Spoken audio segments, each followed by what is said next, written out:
Saul Disobeys God from the New Catholic Picture Bible. Samuel tells Saul that God will take away his kingdom because of his disobedience.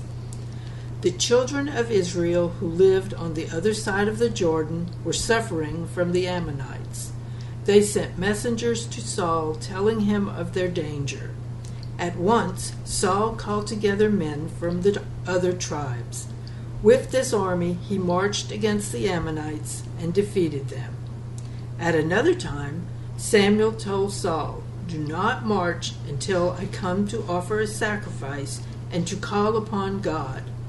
Saul, at the head of his forces, waited for the arrival of Samuel, who was slow in coming.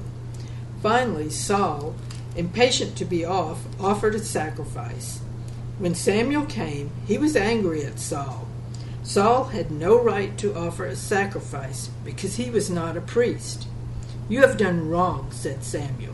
"You have not kept God's commands. If you had obeyed and trusted the Lord, he would have kept you safe. But now God will find some other man who will do his will, a man after his own heart, and God will, in his own time, take the kingdom from you and give it to him." One time Saul was sent by God against a people who lived to the south of the Promised Land. He was told to destroy them and all they owned because they had offended God by their worship of idols. When Saul came to their city, he won a great victory, but he did not do as he was told. He spared the king and his people. He kept for himself and his soldiers the best of the flocks and all that was beautiful. This was a sin of disobedience. Again, Samuel came to Saul and said to him, "To obey is better than to offer sacrifice.